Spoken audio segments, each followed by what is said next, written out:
मंगलाष्टक स्तोत्रामध्ये तिसऱ्या श्लोकाचा अर्थ बघत होतो आपण. तर त्याच्यामध्ये सम्यक दर्शन ज्ञान चारित्र हा मोक्षमार्ग आहे हे सांगितलं, आणि तेच रत्नत्रय पावन आहे, अमल आहे आणि मुक्तीचं कारण आहे असं मुक्तीच्या अधिपतींनी सांगितलेलं आहे. त्याच्यामध्ये पुढं सांगितलं की जिनधर्म, जिनागम, जिनचैत्य आणि जिनचैत्यालय हे सुद्धा मंगलरूप आहेत. मग आपण मागं बघितलं होतं की जिन मंदिरामध्ये जेव्हा प्रवेश करतो, जिनचैत्यालयामध्ये, त्यावेळेस आपल्या विचारांमध्ये काय असायला पाहिजे, आपली कृती कशी असायला पाहिजे, म्हणजे मन वचन काय, ह्या तिन्हीच्या द्वारे आपलं कार्य कसं असायला पाहिजे जेव्हा आपण जिन मंदिरामध्ये प्रवेश करतो, हे बघितलं होतं आपण एकदा. ते घ्या की, आज काय नाही आहे. अहो पण ते कशाला कसलं बसायचं, घ्या तुम्हाला असं घ्या. तर त्याच्यामध्ये थोडंसं घेतलं कसं होतं की जेव्हा साक्षात भगवंतांच्या समोर जातोय, त्यांचं दर्शन करतोय, तर तिथं किती उत्साह असतो आपल्या अंतरंगामध्ये, किती एक ओढ असते, कोणाचं दर्शन करायला चाललोय, म्हणजे एक त्यांची व्हॅल्यू किती करतो आपण, हे सांगायचं होतं त्याच्यामध्ये. जसं काय म्हटलं की कुठल्या तरी एका सेलिब्रिटीला भेटायला चाललो आहे, एखाद्या VIP पर्सनला भेटायला चाललो आहे, आपले भाव कसे असतात तो त्यावेळेस खूप आनंद असतो, आणि ते देवळात येताना खूप पळत पळत आलेलो असतं, खूप पळत पळत जायचं असतं.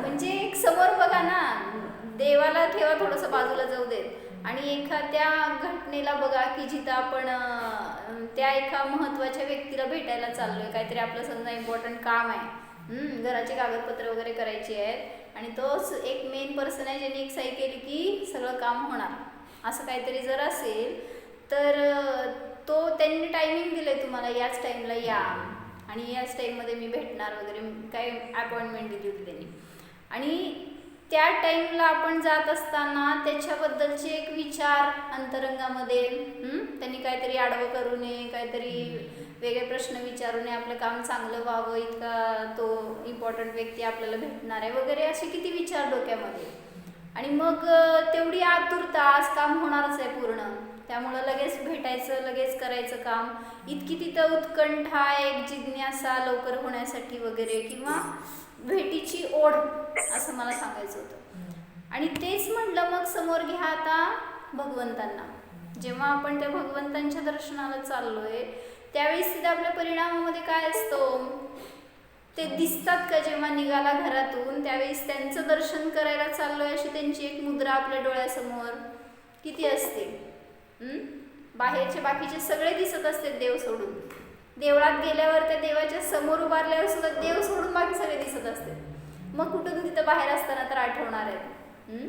म्हणजे धारा कशी असते आपली ज्ञानाची, हे मला सांगायचं आहे. जिथं आपली रुची आहे ना बाहेर, कुठल्या विषयामध्ये, कुठल्या व्यक्तीमध्ये, कुठल्या भेटीमध्ये, तिथं आपण आपले भाव बघा, आणि जेव्हा आपण साक्षात अशा 3 लोकांच्या प्रभूंच्या समोर जाऊन उभारतोय, त्यांच्या समोर आपले परिणाम कसे असतात हे टॅली करून बघायचं आपलं आपण.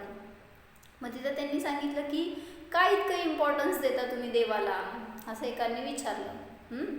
तर म्हणले ना, आपण काय विधी करतो, मंदिरात गेल्यावर दर्शन करून ते गोलफेरी मारून वगैरे बसतो ना दर्शन करायला, एक त्यांची भक्ती म्हणतोय, काय ध्यान करतोय वगैरे, तुम्ही ज्या पद्धतीने करत असाल ते, तर त्याच्यामध्ये सुद्धा एक त्यांनी काय म्हणायचं स्टाईल सांगितली आहे, का तसं करायचं. मला उत्तर द्या बघू. तुम्ही जेव्हा फेरी मारता त्यावेळेस राईट साईडनी का जाता, लेफ्ट साईडनी जाऊन राईट साईडनी का बाहेर येता, उलट का जात नाही.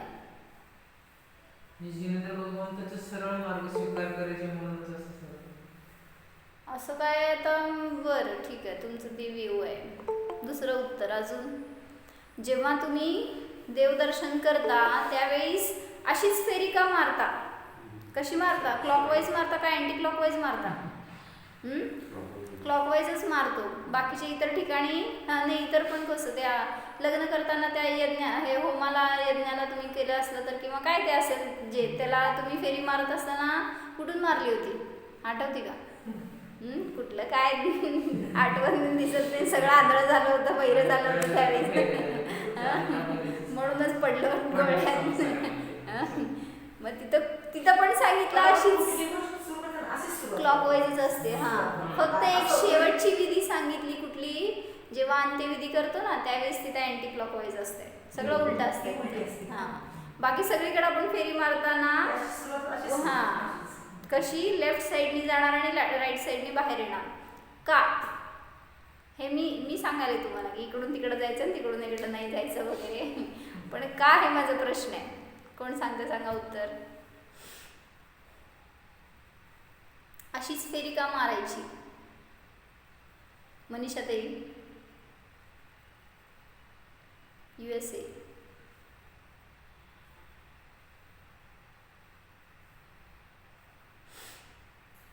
नाही माहिती स्मिता ताई. माहित नाही असं कसं फेरी मारलं मग तुम्ही? सांगितलेलं आहे, सरळ मार्ग भगवंताने आपल्याला सांगितलेलं आहे, त्या मार्गाने असं कारण नाही आहे ते. स्फूर्ती काकी सांगा. सुवर्ण भाभी, स्वराली, वैशाली ते कोण सांगते सांगा एकदा.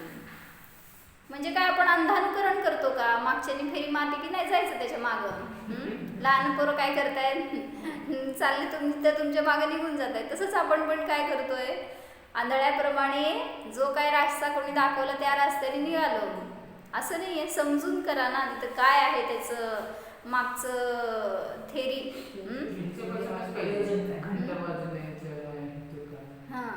ते बघितलं की आपण मध्ये मागच्या वेळेसच घंटा का वाजवतो, ते गोल असं घुमटाकारच का करायचं, त्याचे खिडक्या छोट्या, दरवाजे छोटे का होते पूर्वीचे, सगळे आपण बघितलं होतं मागच्या वेळेस बघत असताना जिने चैत्यालयाची रचनामध्ये. मग मला आज विचारायचं होतं की 3च फेऱ्या का मारायच्या, लेफ्ट साईडनी राईट साईडलाच का मारायच्या? बरं, हे आपल्याला पाठ झालंय. अजून सांगा उत्तर. 3 फेऱ्याच का मारायच्या? त्रिवर्गीकरण बरंच घेतले होते माहिती का? नाही तसं काय नाही. तर हे तर आहेच की रत्नत्रयाचं सूचक आहे म्हणून 3 आकडा आहे. तर जेव्हा वेगवेगळ्या अपेक्षेने सांगितले त्यांनी, जेव्हा कर्णानियोगामध्ये आपण 1, 2, 3 असं मोजतो ना त्यावेळेस तिथं 1 म्हणजे संख्या, 2 म्हणजे असंख्यात आणि 3 म्हणजे अनेक. या अर्थाने संख्यात्मक अशी संख्या सोडून 1 रूप वेगळं आणि 3 ही संख्या अनेकचा वाचक म्हणून दाखवली जाते.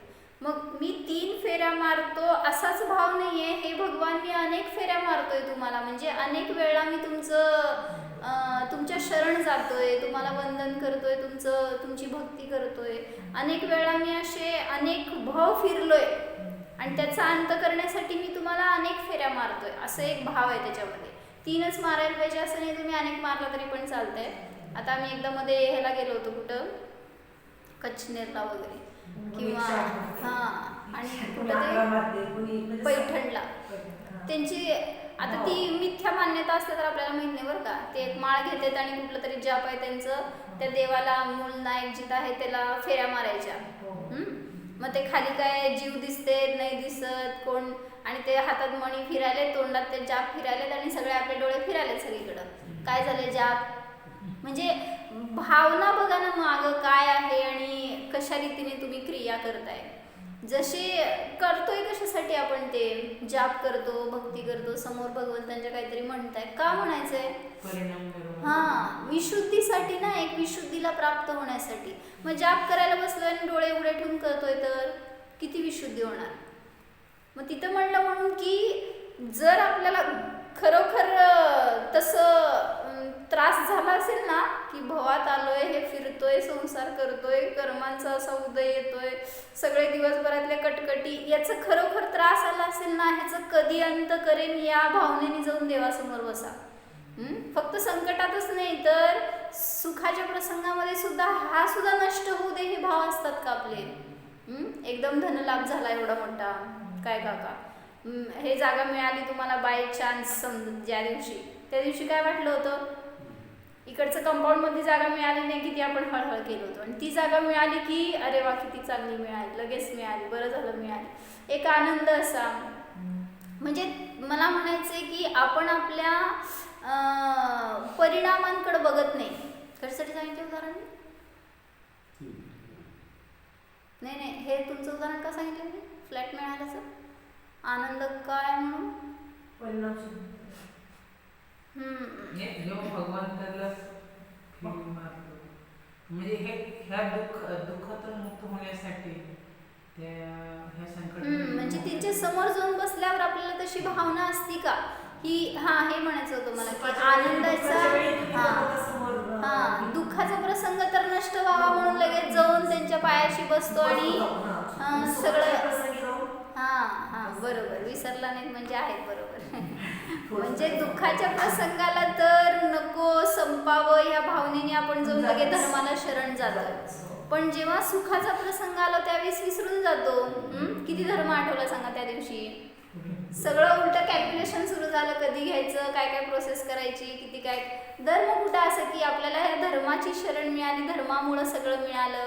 म्हणजे एक सुखाच्या प्रसंगामध्ये धर्मापासून दूर जातो मनुष्य, मग हे चुकीचं आहे, हे मला सांगायचं होतं.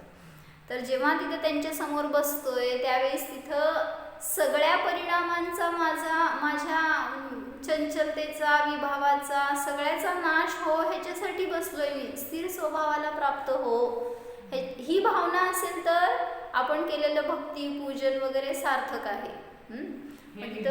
संसारामध्ये तर जाणीव होते. एकदा ते शिक्षक विधानाची प्रश्न केला मी भगवंताच्या दर्शनाला का जातात, पुस्तकी भाषा मला देऊ नका, तुमच्यासाठी बनायचं ह्याचं असंही नको, पण प्रॅक्टिकली वास्तविक कशासाठी ते भगवंताच्या दर्शनाला जातात. म्हणजे मी स्वतः एखादा दुःखी आहे, या संसारामध्ये खूप मी तडपडायला लागले, त्याच्यामध्ये त्यासाठी भगवंत तुमच्या चरणी आले असं भाव होते का? तेच की आपण असं टॅली करत नाही ना. ऍटलिस्ट ऐकल्यावर तरी विचार करा. काल मी तुम्हाला सांगितलं होतं विचार करायला. काय सांगितलं होतं सांगा? विचारच केला नाही, विसरून गेला. काय विचार करायला सांगितलं होतं काका? काल काय दिलं होतं विषय तुम्हाला? 24 तास चिंतन करा म्हणून सांगितलं होतं.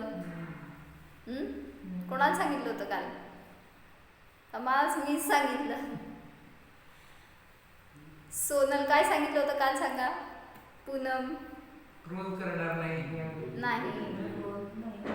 3 वाक्य सांगितली, क्रोध, संयम आणि नाही. काय करायला काय सांगितलं होतं मी? कोण ऐकलंय का काल माझं? चिंतन करा. कशावर चिंतन करा म्हणलं होतं?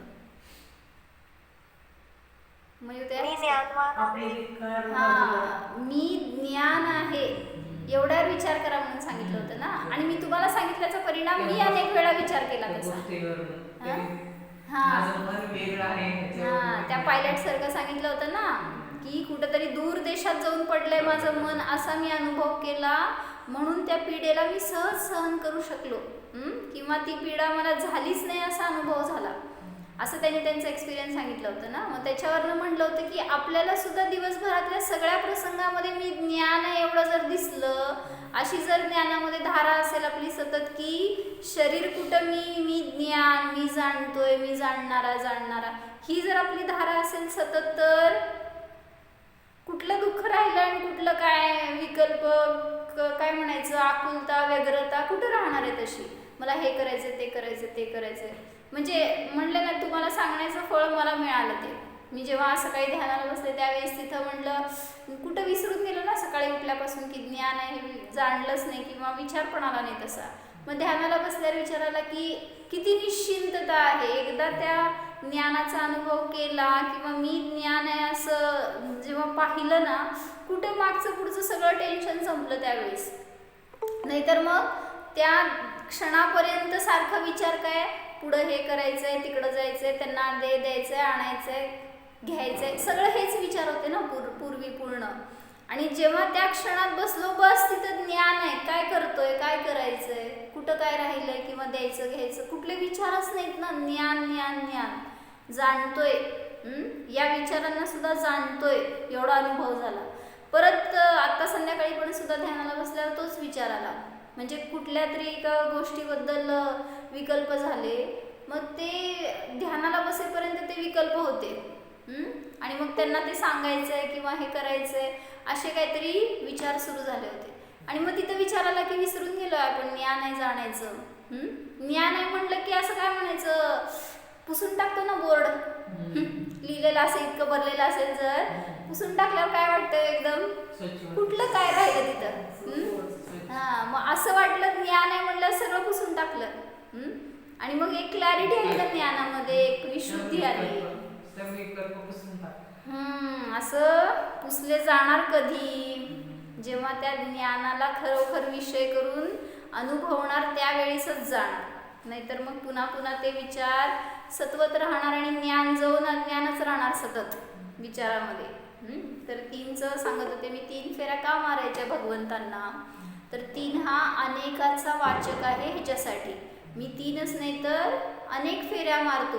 हे सांगत होते की मी तिथं जे त्या क्षेत्रांवर प्रदक्षिणा मारतात देवाला, त्यांचं काय त्याच्या मागं मान्यता आहे मला नाही माहिती.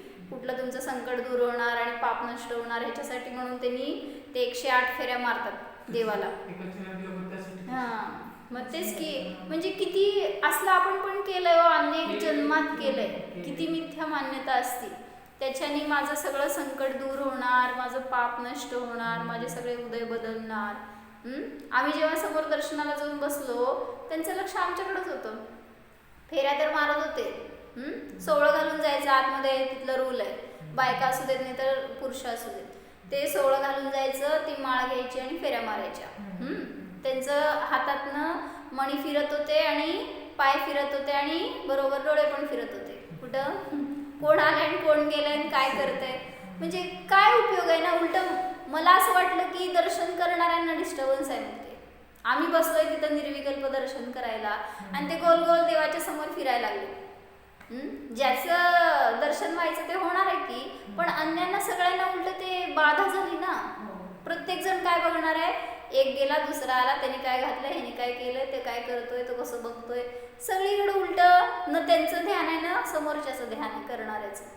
म्हणजे अशा काय म्हणायचं, अशा क्रिया म्हणजे धर्म नाही आहे.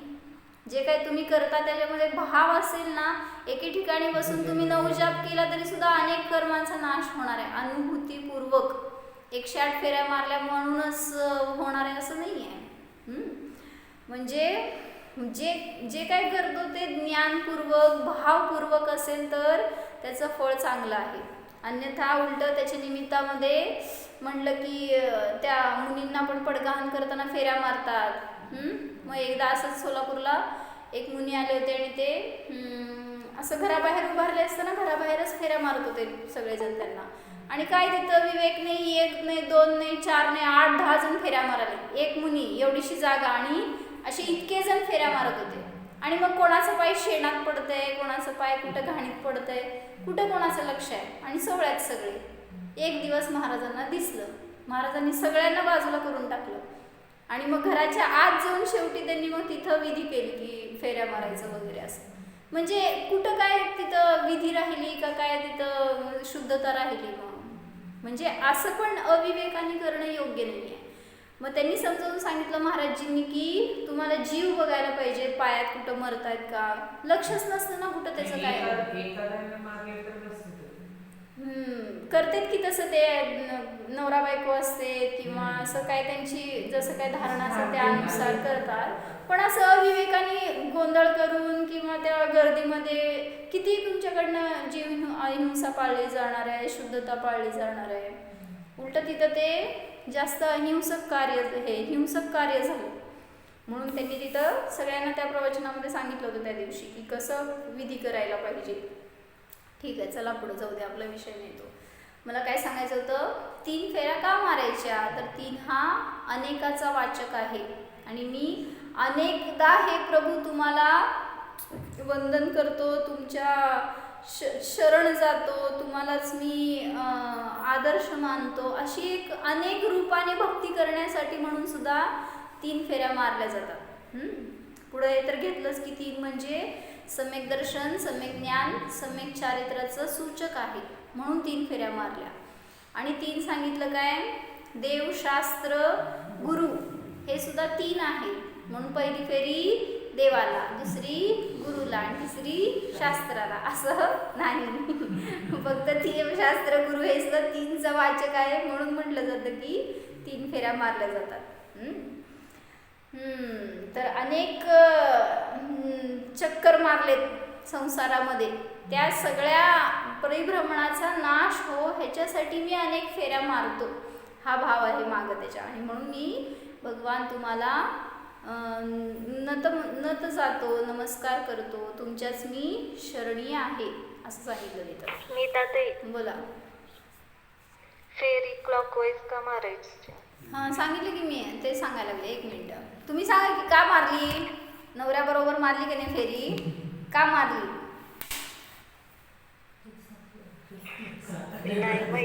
नाही माहिती, आपलं घेऊन निघालं तर निघालं त्यांच्या मागं.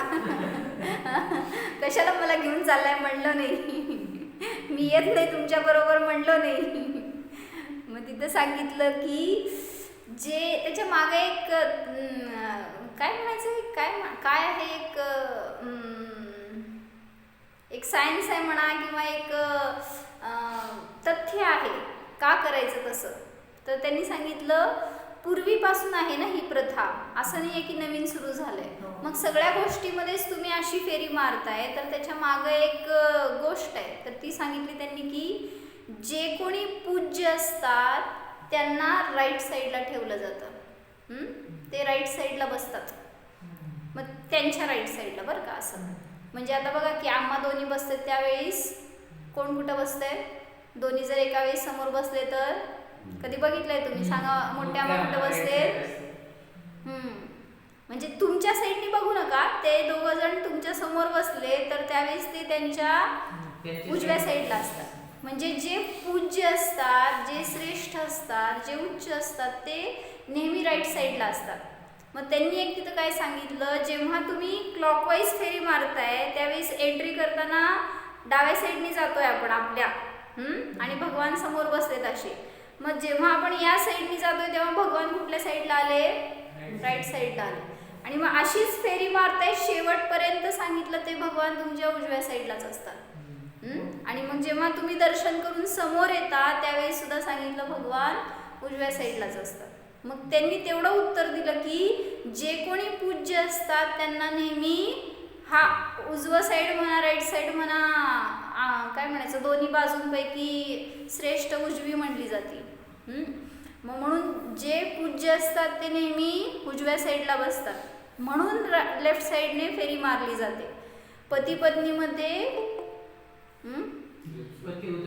आपण लेफ्ट साईडने जातो ना आपल्या, आणि भगवंतांच्या राईट, म्हणजे आपण भगवंतांना राईट साईडला ठेवतो आणि मग अशी फेरी मारतो.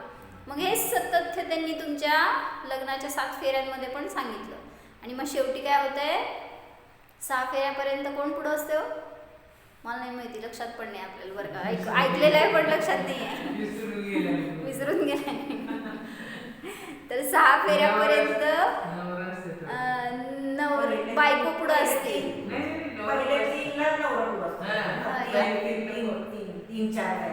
आता आम्ही आमच्याकडे कसं घटवतो ते सांगते तुम्हाला. पहिल्यांदा बायको पुढं असते आणि मग शेवटच्या फेरीला नवरा पुढं जातो. मग हे त्यांनी का सांगितलं तर म्हणले, नवरा म्हणतो तुझ्या बरोबर मी 6व्या नरकापर्यंत येणार, नाही बायको म्हणते सॉरी नवऱ्याला, तुझ्या बरोबर मी 6व्या नरकापर्यंत येणार, 7व्या नरकात मी येणार नाही, कारण स्त्रीला फक्त 6व्या नरकापर्यंतच एंट्री आहे.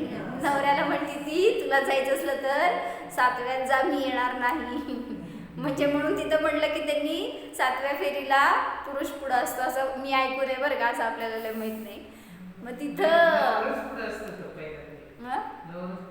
नवरच पुढं असते. बरं चला जाऊ दे, कुठं तर मागं पुढं सगळे मागच राहिलेले आहेत. मग तिथं म्हणलं की त्या पतीला सुद्धा श्रेष्ठ स्थान असल्यामुळं उजव्या साईडला ठेवलं जातं. तुम्ही फोटो काढताना कसं काढता, उजव्या साईड फोटो काढता होय. म्हणजे तिथं पण तिथं स्थान द्या जे कोणी घरात श्रेष्ठ असतील, उच्च असतील किंवा आपले आदर्श म्हणून जे कोणी गुरु वगैरे असतील तर त्यांना नेहमी उजव्या साईडला ठेवलं जातं. हे तथ्य मला पण माहीत नव्हतं, पण जेव्हा एकदा आम्हाला आम्ही असं बाहेर बसण्यासाठी म्हणून अरेंजमेंट केली तर एका साईडला जागा जास्त होती म्हणून आम्ही तिकडं मोठ्या माणचं पाठ एक सेपरेट टाकला होता आणि मग नंतर छोट्या माणचं पाठ छोटा होता म्हणून एका साईडला टाकला. आम्हानी समोर उभारून हलवायला लावला, हे इकडं नसतं ठेवायचं तिकडं ठेवायचं असतं. मग ते तिथं त्यावेळेस नाही माहिती झालं. मग नंतर कळलं की असं त्याच्या मागं हे कारण आहे की जो कोणी पूज्य श्रेष्ठ असतो तो नेहमी उजव्या साईडला असतो. आणि मग त्याच्यानंतर जेव्हा समजलं तेव्हा सगळे फोटो बघितले आम्ही, जे काय आत्तापर्यंतचे काढलेले वगैरे जुने आहेत ना, सगळ्या फोटोमध्ये आम्ही स्थान बदलतो कदाचित कुठं एडिट करताना वगैरे, पण असं स्थान द्यायचं असतं असं त्यांनी. मग देव आणि जर गुरु बसले तर त्याच्यामध्ये देवाचं स्थान पूज्य ठिकाणी येणार आणि गुरु दुसऱ्या साईडला येणार असं सांगितलं तिथं. म्हणून तिथं जेव्हा तुम्ही फेरी मारता त्यावेळेस तिथं आपली भावना ही असायला पाहिजे फक्त की आपण आपल्या श्रेष्ठ अशा किंवा उच्च आदर्श अशा भगवंतांना शरण जातोय, त्यांना आपण आपल्या आदर्शस्थानी ठेवतोय किंवा आपल्यासाठी ते पूज्य आहेत. ह्याच्यासाठी आपण त्यांना आपल्या उजव्या साईडला ठेवून त्यांची धारा आपल्या ज्ञानात आहे का नाही हे पहिल्यांदा बघा, तर तुम्ही फेऱ्या मारणं योग्य आहे. नाहीतर उजव्या साईडला भगवान असते, दुसऱ्या साईडला दुसरी मैत्रीण असते, मग काय चाललेलं असतं, दोघं मिळून फेऱ्या मारत असता. कोण दिसत असतंय? नाहीतर बायका दोन भेटल्या तर मंदिरमध्ये ते संसारात झालेला असतं, धर्म राहिलेलाच नसतो, अधर्म झालेला असतो. म्हणजे धारा आपली लगेच बदलायला वेळ लागत नाही. म्हणून फक्त स्थान देऊ नका देवाला, तर त्यांना आपल्या ज्ञानात ठेवा, तर ते तुमचं फेऱ्या मारणं म्हणा, पूजा करणं म्हणा, दर्शन करणं योग्य आहे. नाहीतर मग क्रिया आहे मात्र ती जे काय तुम्ही करणार ते. आम्हा नेहमी सांगतात ना, कोण होती ती म्हातारी, रोज देवळात जायची आणि काय म्हणायची, दर्शनम देव देवस्य दर्शनम पापनाशनम, पुढं काय हो, दर्शनम स्वर्ग सोपानम दर्शनम मोक्ष साधनम. किती सुंदर अर्थ आहे ह्याच्यामध्ये. दर्शनम देव देवस्य, देवादी देवांचं दर्शन, दर्शनम पापनाशनम, सगळ्या माझ्या पापाचा नाश करणारं हे दर्शन आहे. का आनंदी होत नाही बाहेर येताना तिथून? मग सगळ्या पापाचा नाश झालाय तुमच्या दर्शनाने. त्या प्रसन्नता असायला पाहिजे, एक आनंद असायला पाहिजे जेव्हा त्यांच्या दर्शनातून आपण बाहेर आलोय त्यावेळेस. दर्शनम पापनाशनम, दर्शनम स्वर्ग सोपानम, स्वर्गाची शिडी आहे दर्शन हे, आणि दर्शनम मोक्ष साधनम, मोक्षाला नेणारं हे साधन आहे. व्यवहाराने जिनदर्शन आणि निश्चयाने आत्मदर्शन हे सांगितलं मोक्षाची शिडी आहे. काय सांगत होते? नाही काय इकडं आले, काय सांग, हा आजीबाईची गोष्ट बरं धरून ठेवलाय. आजीबाई, तर ती आजीबाई दर्शन करायची आणि हे दर्शन पाठ म्हणायची ना, मी त्या दर्शनातच अडकले, त्यामुळं पापाचा त्या गोष्टीचाच नाश झाला. मग ती फेरी मारताना हे म्हणायची रोज, किती वर्षोनवर्ष तिने काय केलं, दर्शन पाठ म्हणलं बरं का, तिचं सांगते मी, तर ती रोज असं दर्शन पाठ म्हणायची आणि भावपूर्ण फेरी विरी मारायची, दर्शन करायची, पूजन करायची आणि घरी जायची. आणि घरामध्ये पोरं, त्यांची पोरण सगळं ते गोतावळं होतंच. मग ते एक दिवस सगळेजण काय झालं, सगळे मिळून नाटकाला चालले होते आणि मग त्या आजीला पण म्हणले, चल आमच्या बरोबर, छान नाटक आहे. मग आजीबाई पहिल्यांदा नाही म्हणाली, मग सगळ्यांनी फोर्स केल्यावर मोह असतोच की थोडासा, चला म्हणली आणि गेले. रात्रीचं 9 ते 12चा शो होता बरं का. आजीबाई बसायला घट्ट एकदम आणि बसल्या की आता तिथं चाललं होतं काय ते नाटकामध्ये, कधी करणार लग्न माझे, असं ते एक डायलॉग होतं की जे फ्रिक्वेंटली सगळं तो कोणी कॅरेक्टर असेल त्याच्यामधलं तो सारखं म्हणत होता ते वाक्य, काय, कधी करणार लग्न माझे. आणि मग ते पहिल्यापासून शेवटपर्यंत त्यांचं ते वाक्य कानावर सगळ्यांच्या बिंबलं, संस्कारित झालं. आता ते न पाठ करता पाठ झालं आणि मग सगळ्यांना आवडलं. रात्र झाली, 12 वाजता घरी आले आणि झोपले येऊन घरी. सकाळी 6 वाजता आजीबाई उठल्या, सगळ्या आपल्या विधी वगैरे उरकून मंदिरात गेल्या बरं का. आणि मंदिरात फेरी मारायला देवाच्या समोर उभारले आणि फेरी मारायला सुरू केले. आता काय म्हणायचं होतं? दर्शनम देव देवस्य दर्शनम पापनाशनम इथपर्यंत म्हणलं. पुढं कधी करणार लग्न माझे? काय अशी ते तिचं धारा होती ना, काय म्हणायचं एक अनवधानाने जे कार्य करतो ना तिथं काय करतो हे माहित नसतं, काय बोलतो काय केलं वगैरे कळत नसतं. आणि तिची ती क्रिया सगळी अनवधानाने सुरू झाली होती. म्हणजे जास्त संस्कार पडल्यावर आता मला एकदा दोनदा काय झालं. हो थांबा, माझी गोष्ट संपत नाही परत. मग मी काय सांगत होते की ती फेरी मारायला लागली आणि तिला हे लक्षात नाही की आपण काय म्हणतोय. पटपट पटपट फेरी मारायचं काम चालू झालंय. त्याच्यामध्ये रात्रभर संस्कारित झालेले होते ना ते वाक्य, ते शब्द कुठले सांगा बघू. पाठ केलाय तुम्ही पण कोण नाही केलेले सांगा, जवळच केलेले नको. माझ्यासमोर कोण नाही केलेले येतच नाही. काय सांगितलं वाक्य काय होतं? कधी करणार लग्न माझे. आणि तिला हे माहित पण नाही की आपण काय म्हणतोय आणि ती तेच वाक्य म्हणत फेऱ्या मारायला लागली. आणि काय झालं तिथं आम्हा सांगते, 4 पोरं बसली होती. मंदिर बाहेरच्या साईडने असेल असं काहीतरी. आणि त्या पोरांनी रस्त्यावरचे ऐकलं काय म्हणायला लागली आजी. आणि ऐकल्यावर म्हणले हे कुठलं नवीन दर्शन पाठ, ही कुठली स्तुती आहे, कुठली भक्ती नवीन. आणि मग त्यावेळेस त्यांना सगळं समजलं की हिचं बॅकग्राऊंड काय चाललंय. आणि त्यांनी तिला पकडून विचारलं तू काय म्हणते आजी. आणि मग त्यावेळेस त्या आजीनी परत एकदा म्हणून बघितलं काय म्हणायला लागली मी. काय म्हणत होती ती तुम्ही पाठ करून ठेवणार आता. कधी करणार लग्न माझे. आणि आता ते स्वतःचं वाक्य स्वतः तिने ऐकल्यावर काय झालं, तिला इतका पश्चाताप होऊ लागला की आपण काय म्हणतोय. 25 वर्ष झालं आपण दर्शन करतोय तर किती आपली भक्ती करत होतो. आणि आज एका दिवसाच्या संस्कारामध्ये काय झालं, सगळं वॉश आउट झालं. आणि आपण किती म्हणजे ह्याच्यातून समजून घ्या जे तुम्ही करताय म्हणताय तर त्याच्यामध्ये आपलं किती भावना जोडलेल्या असतात. म्हणून जे रोज वेगळं म्हणा असं म्हणतात ना, रोज देवाचं दर्शन करताना वेगळं विशेषण घेऊन दर्शन करा किंवा वेगळी भक्ती म्हणत दर्शन करा. एखादं वेगळं स्तोत्र स्तुती काय भजन वगैरे असेल, वेगळं पद, एखाद्या पूजेचे लाईन्स वगैरे इतके छान असतात ना. तुम्ही कुठलंही एखादं पद घेऊन म्हणलात ना तरी सुद्धा आपलं भाववंदना होईल. पण तुम्ही रोज एकच जर शब्द म्हणत ते दर्शन करत असाल ना, काय म्हणायचं ते रुळून जाईल नुसतं तोंडामध्ये आणि तुम्ही करायला लागलाय तर काय म्हणताय हे सुद्धा कळणार नाही. म्हणून सांगितलं होतं ना मध्ये एकदा मी आमच्या वडिलांना पण सांगितलं की पूजा करताय ना तुम्ही रोज वेगळा अष्टक करा. पप्पा आहेत काही एकच अष्टक केलं तर काय होतं, शब्द काय म्हणायला लागलो ते पण माहित नसतं. विनय पाठमध्ये काय म्हणतो आपण, मध्ये एकदा सांगितले होते मी तुम्हाला वाक्याचा अर्थ सांगा म्हणून. काय होते 2 वाक्य ते, जो मैं कहूँ और सो तो न मिटे उरझार, मेरी तो सो बनी याते करो पुकार. म्हणजे काय होतं, कोणाला माहिती, याचं म्हणायचं संपवायचं असते पटापटा. कोण सांगते सांगा बघू.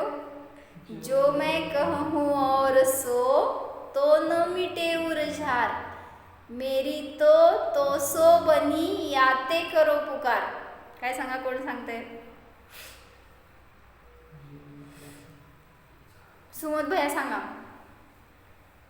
ह्या 2 लाईनचा अर्थ काय तुम्ही रोज म्हणता.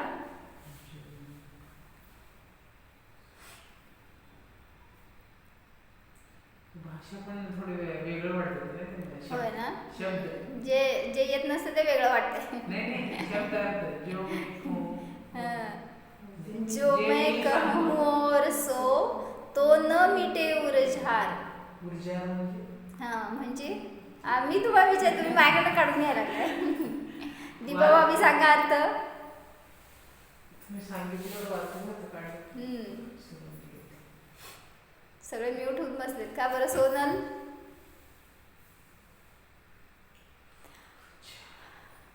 उद्या बघून सांगा चालतंय. काय, जो मैं कहूँ और सो तो न मिटे उरझार, मेरी तो सो बनी याते करो पुकार. जेव्हा आपण पहिला घेतलेत ना हे मंगलाष्टकाचं, त्याच्यामध्ये आलंय कॅसेट काढून ऐका नाही तर वही काढून वाचा आणि मला उद्या सांगा ह्याचा अर्थ काय आहे. म्हणजे आपण म्हणतोय ना विनय पाठमध्ये सुद्धा प्रत्येक लाईनचा अर्थ किती छान आहे. उलट जर लक्षपूर्वक म्हणलं तर तेवढ्यामध्येच आपली स्तुती होऊन जाईल. इह विधी ठाडो होय के प्रथम पढे जो पाठ. इह विधी ठाडो होय के म्हणजे काय, या प्रकाराने येथे मी ठाडो म्हणजे उभारून वगैरे काय जे काय असं घेतलेलं आहे. इह विधी या विधीने ठाडो होय के स्थिर होऊन प्रथम पढे जो पाठ. पुढे काय, धन्य जिनेश्वर देव तुम नाशे कर्मजू आठ. 8 कर्माचा नाश व्हायला विशुद्धी पाहिजे का नको परिणामामध्ये. मग ते प्रत्येक शब्दाकडे जर असं जाऊ दे ना लक्ष, एखाद्या दिवशी तरी बसा की असं म्हणायला छानपैकी की ज्याच्यातून आपल्याला भावपूजा होईल. नुसते शब्दपूजा नको, द्रव्यपूजा नको, क्रिया नको, भाव पूर्ण असेल तर त्या गोष्टीला आनंद येणार आहे ना एक आपल्याला. जाऊ दे, चला आपलं कुठं चाललं होतं मग की भगवान सगळ्यात पूज्य आहेत म्हणून फेरी मारेपर्यंत त्यांना आपण राईट साईडलाच ठेवतो. हे एक सांगितलं. आणि पुढं म्हटलं की देवासमोर उभारून काय म्हणता हो, काय मागता. हे देवा मला पास कर. देव काय म्हणताय, मुलगा गेला देवासमोर आणि म्हणला की देवा मला पास कर. देव म्हणला गाढवा आधी अभ्यास कर. म्हणजे तुला काम करायला नको, मलाच कामाला लावायला लागलायस. तुला पास करायचं काम मला का. ते एकदा शिकवलंय काय म्हणून, काय शिकवलंय, मलाही तुमच्यापणाने बनायचं आहे. होय छान. असं म्हणती का तू मग देवासमोर, त्यांना म्हणायचं. हा असं म्हणती का मग तू रोज. हो. हा छान, गुड. मग भगवान बनणार आहे बरं का तू. त्यामुळं भगवान सारखं राहायचं असतं. मग तिथं म्हटलं की ते एक नेता असतो आणि तो गेला ना देवासमोर. बोला. भगवान म्हणजे शिकवले. मी एक म्हणतो बघ. हा भगवान वनने आहे यहाँ, पाप पाप करके जाएंगे कहाँ. आओ चलो ना सुख की जाओ में, दुख से दूर सुख की जाओ में भगवान बनने आए हैं यहाँ, पांच पाप करके जाएंगे कहाँ. म्हणून पाप करायचं नाही, देवासमोर जाऊन धुवायला तिथं उभारायचं नसतं समोर. पाप करायचं नाही म्हणून देवदर्शन करायचं असतं. मग दिवसभर लक्षात ठेवायचं की कुठल्या पापामध्ये आपण जायला नको. कोणाबरोबर भांडायचं नाही, कोणाला मारायचं नाही, कुठल्या जीवांना सतवायचं नाही. हे आपल्याकडनं पाप घडू द्यायचं नाही दिवसभरात, म्हणून देवदर्शन करतो आपण. मग ते एक नेता होता आणि तो जाऊन देवाच्या समोर उभारला. कोण होता हो, काँग्रेसचा नेता होता. आणि जाऊन उभारला आणि तो काय म्हणतोय, हे देवा, समोर निवडणुका होत्या आणि त्या इलेक्शनचं काय रिझल्ट लागणार होतं म्हटल्यावर, म्हणून तर देवदर्शन करायला तुम्ही जसं परीक्षेचं रिझल्ट लागायला की पहिल्यांदा देवासमोर जाऊन उभारता. मग तसं त्यांनी काय केलं, हां नाही नाही नाही नाही नाही नाही ते चांगलं होतं नेता. तर त्यांनी काय केलं, जाऊन उभारला देवासमोर आणि म्हणला की हे देवा, मला माझ्यासाठी काही नको, तू फक्त काय कर, त्या BJP वाल्याला जिंकू देऊ नकोस. आणि मग ते दर्शन करून गेला निघून. आता BJP वाला आला आणि BJP वाला काय म्हणताय, हे देवा तू खूप कृपाळू आहेस, तुझ्याकडनं मला काही नको, तू काय कर, फक्त त्या काँग्रेसवाल्याला जिंकू देऊ नकोस. आता हे दोघं गेले आणि तिसरा कुठलाही पक्ष, अपक्ष का बरं, अपक्षवाला आला दर्शनाला. आता मला सांगा तरी काय मागितलं. त्यांनी काय मागितलं समजलं तर तुम्ही पक्के संसारी. मला काय नाही नाही, त्यांनी देवासमोर स्वतःचं प्रॉफिट बघणारच की ऑब्विसली, दुसऱ्याकडे मागणार नाही. आपल्या एका मी लय धुतल्या तांदळातला स्वरूपाने, पण तिथं स्वतःचा स्वार्थ साधणारच कसं तरी. त्यांनी जाऊन उभारला देवासमोर आणि म्हटला, देवा मला माझ्यासाठी काही नको, तू फक्त या दोघांची इच्छा पूर्ण कर. म्हणजे काय झालं, दोघं पण हारले. म्हणजे हा झाला की पुढं, म्हणजे स्वार्थ कसं साधतो जीव, देवासमोर जाऊन सुद्धा व्यापारच करता किंवा मायाचरीच करता, आणि मग कुठं जाऊन फेडणार हे सगळं, किंवा त्या मायाचरीचा नाश करण्यासाठी, पापाचा नाश करण्यासाठी तिथं गेलोय, आणि परत तिथं पण जाऊन हेच केलं तर हे पाप कुठेही नष्ट होणार नाही. म्हणून देवाचं दर्शन करताना मात्र वीतरागता एवढाच भाव असावा. उद्या पर्पजफुली जाऊन देवासमोर उभा राहावा, आणि हे भाव कृत्रिमतेने तरी आणा पहिल्यांदा, काय की वीतरागता हे माझ्या दर्शनाचं प्रयोजन आहे, आनंद हे माझ्या दर्शनाचं प्रयोजन आहे. एवढं आठवून तरी बघा ना, तुम्हाला त्याचा काय म्हणायचं, त्या दर्शनाचा आनंद येईल खरोखर. म्हणून सांगितलं की देव म्हणतो, तुम्ही सारखं जाऊन देवासमोर मागता काहीतरी, तर देव म्हणतो की का मला सतवतो रोज, असं एक काहीतरी हिंदीतलं लाईन आहेत बरं का, दोन छान होते ते लाईन. रोज येऊन देवासमोर उभारतो आणि तेच मागतो काहीतरी, काय देवा मला हे दे, ते दे, ते दे, किंवा माझं सगळं हे चांगलं चालू दे वगैरे. म्हटले देव रागाला आले आणि म्हणाले की का मला रोज सतवतोस, कहते तो रोज हो कभी नाही सुधरते हो.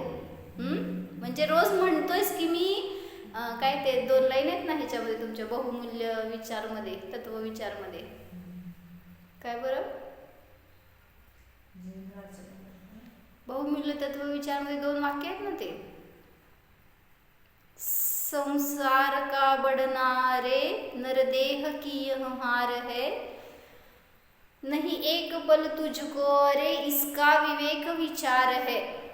किंवा मला हे सगळं सोडायचं आहे असं तुम्ही कुठल्या तरी भजनात त्या स्तुतीत म्हणता, हे सगळं मला नाश करायचं आहे, सोडायचं आहे वगैरे वगैरे, पण म्हणतो रोज पण सुधारत नाही, सोडत नाही. मोहाचा नाश करायचा आहे, त्या इंद्रिय विषयांचा भोगांचा त्याग करायचा आहे, रोज म्हणतो आपण जाऊन देवासमोर, काय की म्हणजे तिथं म्हणून म्हटलं, देव म्हणतोय की कहते तो रोज हो पर कभी नहीं सुधरते हो. मग आता म्हणायला जाऊ नका, तर सुधरायला जावा. भगवंतांच्या समोर जाताय तर एक तरी सुधारणा आपल्यामध्ये होऊ द्या, तर ते दर्शन आपलं सार्थक आहे.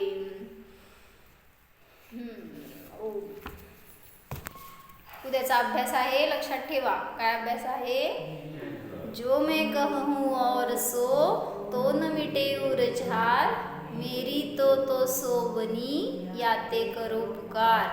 10 वेळा म्हणा आणि त्याचा अर्थ काढा डोक्यातनं, ज्ञानातनं, आणि मग मला उद्या सांगा. हो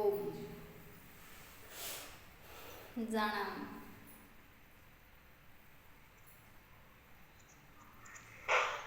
शुद्धोहम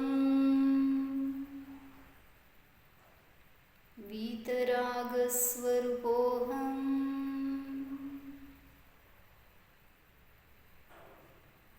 निर्विकल्प सिद्धोहम,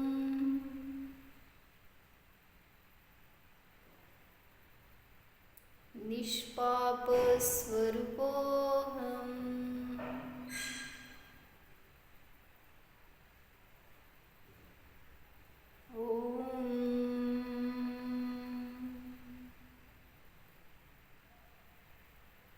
विसर्जन.